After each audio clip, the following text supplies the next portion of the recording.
나쁜 음식 먹어봐. 시장에 갔는데 무료로 음식을 나눠준다. 막 만든 난이라고 해서 받아 먹었는데 입에는 너무 맛있었는데 가슴이 탁 막히는 느낌을 받았다. 밀가루가 이렇게 몸에 해롭구나 하고 절실하게 느끼는 순간이었다.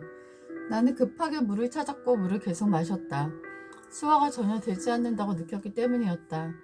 지하상가 식품 코너로 가도 몸에 좋은 것을 권하는 경우는 거의 없다. 대부분의 인스턴트나 정크푸드를 먹게 만든다. 좋은 냄새를 피우기 때문에 먹고 싶다는 욕을 받게 되고 한두 개 먹으면 속이 굉장히 불편해져서 나오기가 일쑤이다. 먹지 않아야 되는데 배고플 시간에 맛있는 냄새를 풍기는 유혹을 벗어나기는 어렵다. 몸에 해로운 것들은 맛있고 먹고 싶은 자극적인 냄새를 피우게 되는 경우가 많다. 시식 코너에서 건강한 것을 권하는 것을 본 적이 거의 없다. 건강한 음식이 무조건 비싼 건 아니다. 브로콜리는 단돈 1,000원에 불과하다.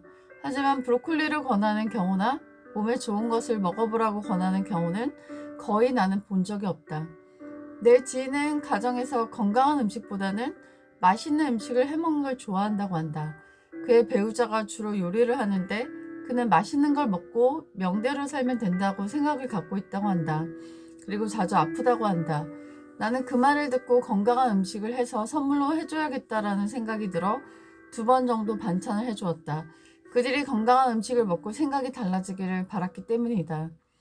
어떤 사람이 요리할 때 어떤 유튜버의 레시피를 참고하면 좋냐고 질문을 한 적이 있다. 사람들의 답변을 보았는데 나도 거의 아는 유튜버들이었다. 나도 요리를 좋아하기 때문에 그 요리 유튜버들의 음식을 한동안 본 적이 있었는데 그 중에 일부만 건강한 요리법을 가진 사람이고 나머지는 엉망으로 요리하는 유튜버들이었다. 요리에 콜라를 넣는다든가 설탕을 범벅한다든가 정말 보기만 해도 건강에 나쁜 것들을 가르쳐주는 우리 죽이는 유튜버임에도 불구하고 100만 구독자가 넘는 사람들이었다. 그걸 보면서 느낀 것은 대중적인 것은 건강에 해롭구나 라는 것이었다. 나는 구독자 900명의 요리 유튜버이지만 건강식만 만들어 올린다. 내 구독자의 건강이 바로 내 건강이라 생각하기 때문이다. 누군가 보고 따라할 수 있다라는 것에 대한 책임감을 느끼는 것이다. 우리는 3명당 1명이 암에 걸리는 세상에 살고 있다고 한다. 아무거나 먹어서는 안 되고 사람들은 돈을 벌기 위해 나쁜 것을 권하고 소수만이 좋은 것을 알려준다.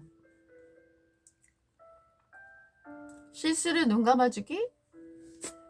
병원에서 자꾸만 실수를 한다. 예를 들면 전화로 확인하고 의사를 만나러 갔는데 그 의사가 안 계셨고 처방전을 줬는데 내가 필요한 약이 빠져있다. 내과 약이 필요해서 5번이나 간 것 같다.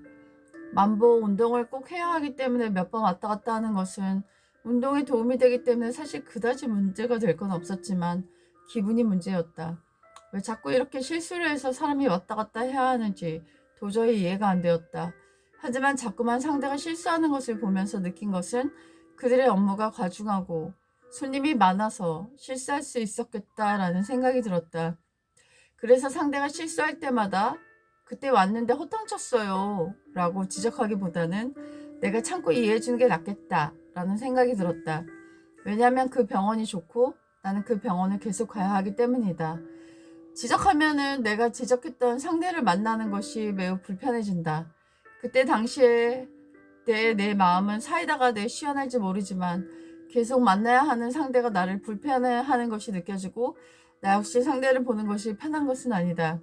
하지만 실수한 것을 눈 감아주면은 내 마음은 불편하다가 어느 정도 지나면 그 불편한 마음이 사라지지만 상대는 모르기 때문에 나에 대한 불편감이 없이 자연스럽게 대화할 수 있기 때문에 시간이 그 사람과 어색함이 없어진다.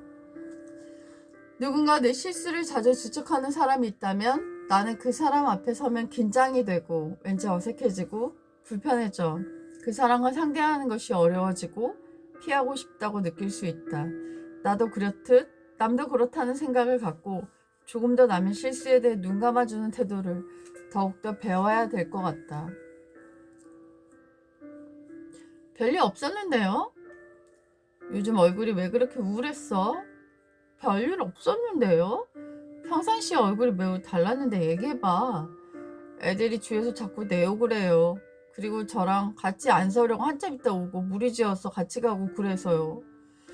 난 대놓고 앞에서 욕하던데? 인생이라는 것은 품을 넓히고 내 품이 넓어진 만큼 사람들과 잘 지내는 것 같아.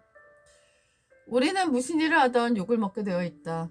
점점 성공하고 형통해지면 그 욕먹는 수위는 상상을 초월한다. 그럴 때마다 우리의 멘탈이 지진대처럼 흔들린다면 우리의 인생을 어떻게 이끌어갈 수 있겠는가? 우리의 인생은 견고한 닷을 내리고 흔들림 없이 우리의 길을 묵묵히 가야 하는 그런 여정이다. 우리 엄마께서 자주 말씀하셨다. 하루 살다 보면 개도 보고 닭도 보고 하는 거지 뭐. 그런 거 신경을 써? 유명 연예인들이 환승연애다 뭐다 욕을 심하게 먹고 있다. 그 욕을 어떻게 대처하느냐가 그를 나락으로 떨어지게도 승승장구할 수 있게도 할 수 있는 것 같다. 3세판? 내가 어떤 사람을 만난 적이 있다. 근데 그 사람에 대한 실망을 몇 번 해서 더 이상 만나지 말아야겠다고 생각했다. 그러나 내 반쪽은 3번의 기회를 줘야지 이런 말을 했다. 솔직히 나는 그 사람이 불편하고 만나고 싶지가 않았다. 하지만 자꾸 기회를 주라는 얘기 때문에 몇 번 더 기회를 주고 연락을 하고 소통을 했지만 여전히 거슬리고 마음에 안 들고 불편한 점이 있었다. 왜 기회를 줘야 되고 왜 계속 만나야만 하지?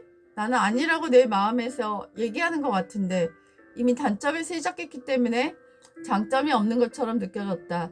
하지만 몇 번 더 소통하다가 그 사람의 장점이 드디어 발견됐다. 오, 이런 면도 있었네. 오, 이런 면 좋은데 그 사람에 대한 장점을 느끼고 있었다. 하지만 그 사람은 내가 못 본 면을 보는 분별력이 있었고 그 사람에게 배운 바도 있었다. 그 사람을 손절하지 않고 기회를 준 것이 잘했다는 마음이 들었다. 사실 나는 어떤 모임에 간 적이 있었는데 그때 그 사람이 마음에 들지 않아서 그 모임에 안 가려고 했다. 근데 기도를 하니까 자꾸만 3번 더 라는 마음을 주셔서 나는 3번을 더 나갔다. 정말 나가기 싫었는데 순종하기 위해서 간 곳이었는데 4번째 됐을 때 나는 내 남편을 만났다. 만일 내가 그것에 순종하지 않고 하지 않았다면 내 평생의 가장 큰 선물을 받지 못했을 것이다.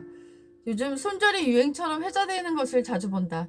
내가 가진 기준으로 손절했다면 나도 무수한 사람들에게 손절당했을 사람이다.